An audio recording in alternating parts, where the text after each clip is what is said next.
Hi, I'm Benjamin Bernstein.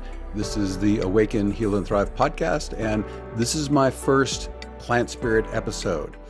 I've got several tracks I'm running in this podcast, various things I revisit. One is going to be sort of stories of my 16 years of working with Ayahuasca and San Pedro and magic mushrooms and other psychoactive plant spirit teachers. So since this is my first episode on that theme, again, most of my work has been with ayahuasca, and I'll be talking plenty about that in future episodes. But my first experience was actually with San Pedro. And so let me tell you what that is. What is San Pedro? It's also called huachuma. It is a cactus. In fact, it's all over the United States. You can buy it legally, ornamentally, if you want to just have it around your house. But as soon as you boil it down and make medicine out of it, that's currently not legal in most cases. So, but I did it anyway. So this was way back in September of 2006. This was my first plant spirit experience. So I want to give you just some highlights from that and some story and teaching from that experience. Just for perspective, I had never had a full-on psychedelic experience before that. When I was a teenager, a friend of mine dropped acid a couple of times, but I don't know if it was bad acid or I don't mean bad, weak. The most intense thing I had, we were sitting in his car. We were across from a pickup truck, and I saw the grill kind of phasing in and out, and that was a little bit weird to look at, but it wasn't like, I wouldn't call it full-on psychedelic. So I tried it twice, didn't much happen for me. But now I was finally ready to do this. And I was kind of trepidatious because I've been kind of a straight arrow person. I mean, I'd certainly smoked marijuana here and there at that point. Don't do it anymore, but was a little trepidatious, as anybody would be when they go into their first plant spirit ceremony. You've got this powerful shaman you've never met before. You know, you don't know what you're getting into. There's a little bit of fear involved.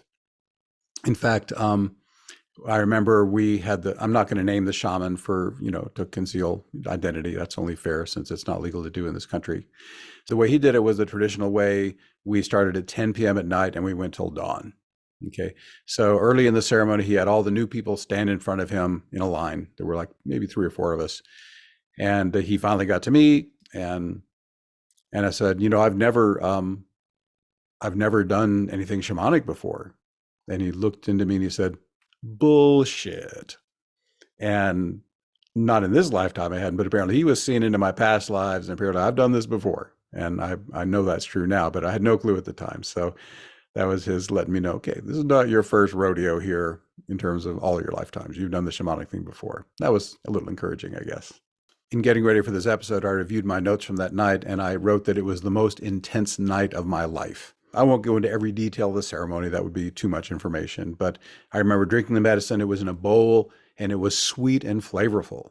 So actually rather pleasant to drink. I remember when he called me up to stand in the circle, the way he did the ceremony was very focused on healing.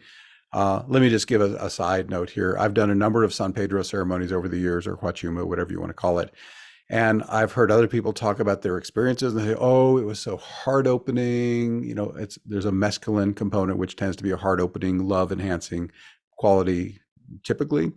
So I hear people say they've had this big love opening and heart thing. And that hasn't been my experience. I've worked with hardcore shamans, and San Pedro has just kicked my ass up one side and down the other.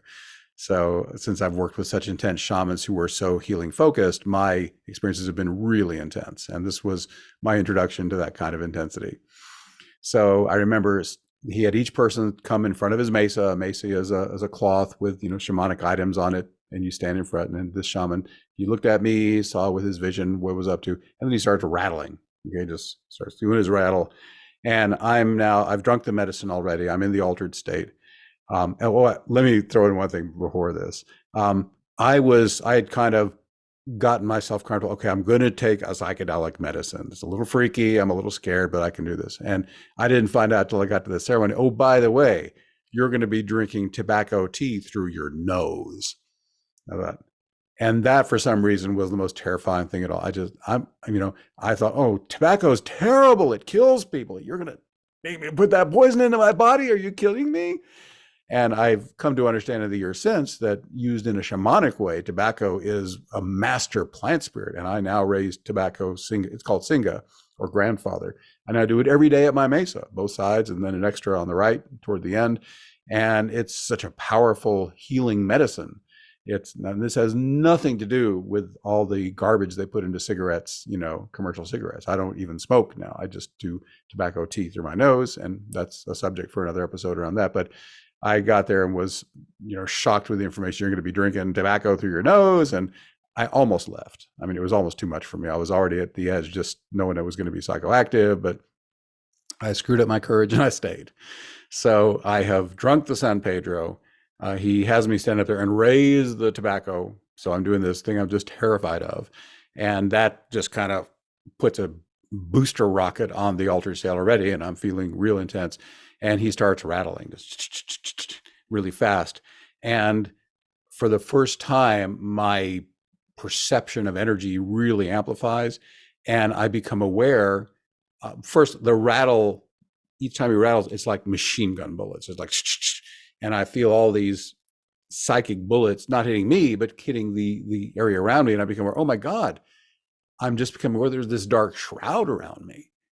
And as I watch, the energetic machine gun energy of the rattle just shreds the shroud, and I just see it fall to the floor around me.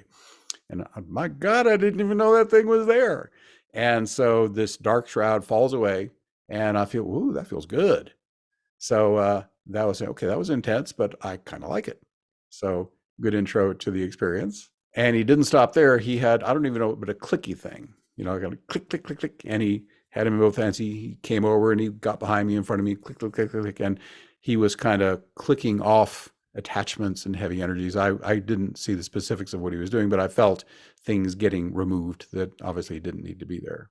Also, I remember when I drank the tobacco tea, at first there's terror, and then I drink it down, and all of a sudden there's power. I feel like Superman. Oh my God. And these days, when I try to describe the effect of what raising grandfather is like for me when I drink the tobacco tea through my nose, it's kind of like Popeye and his spinach. He's a wimpy, and then he slugs down the can of spinach, vroom, gets all big and powerful. It's kind of like that for me. And that was the first time I experienced the power of the tobacco tea or the Singa in that kind of powerful way. So the night I put in my notes, there were mild hallucinations. My body felt unusual. And so it's nothing like the more intense experiences I've since had with ayahuasca, but it was pretty intense given that I'd had no really meaningful previous psychedelic experience. Another quality of that night was I, at that point, was a pretty judgmental person. I've always had a really active left brain. I'm always comparing and contrasting. And this opened me up to a little bit more compassion instead of judgment. So it was nice to feel that, I guess, was the mescaline effect of the heart opening and of a little bit more heart connection and less of mental judgment. Also, I had not been a very empathic person at that point, and I started to realize I'm feeling the room. And when others were being worked on, I could feel in my body at least some degree of what they were feeling. So that was the first time I had the experience of empathically feeling what others were experiencing. I realized I've had so many empathic clients since then, and they talk about, feeling so much they have to find ways to shield or deal with that.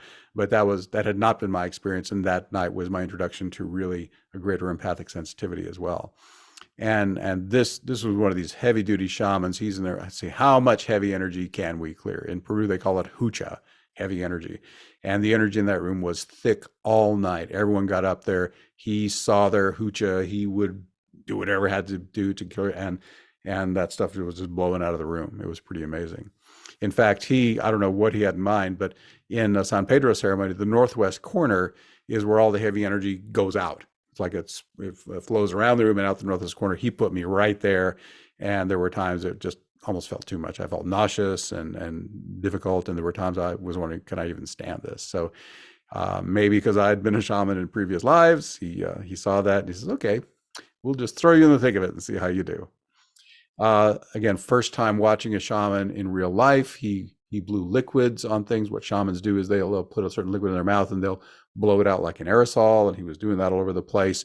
He was stomping and rattling and singing and whistling, singing in Spanish, singing in Quechua. So he was doing the shaman thing full on, very dynamic. And it was really intense to experience.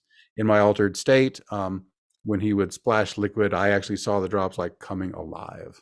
It was, whoa, I didn't know that could happen. Again, the altered state gave me new perceptions of what was happening. I had to do a lot of self-talk to myself to give me focus and courage because it was really scary at times. I wrote that watching him, I said he was like a jaguar. He was lithe, powerful, confident, assured, and funny. He really brought his personality into it. Working with him and another shaman later has relaxed me into when I do my own shamanic work. I just am myself. I'll crack jokes and make puns and, just be myself doing shamanism. So that was, he was a good influence to help me kind of eventually years later move into that with my own practice. I also wrote in my notes at the end, he told me, "Good job overcoming your fears, brother."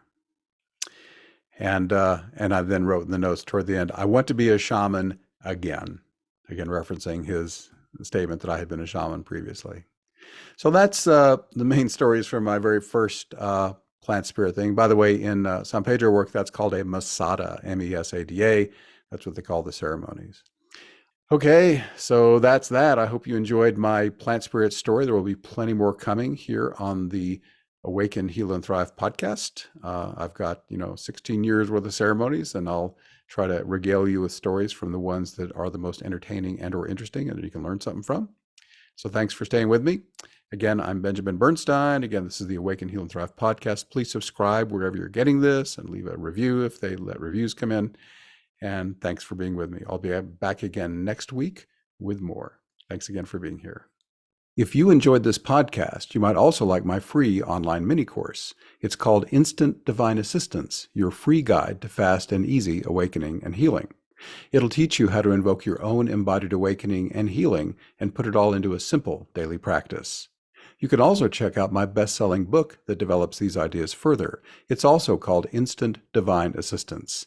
In its first week, it hit #1 on Amazon in 11 categories and has tons of 5-star reviews. Finally, I have an online membership called Awakening Plus, where you can significantly speed up your spiritual evolution. Its slogan is also the name of this podcast, Awaken, Heal, and Thrive. You'll find links to all this wonderful stuff in the show notes.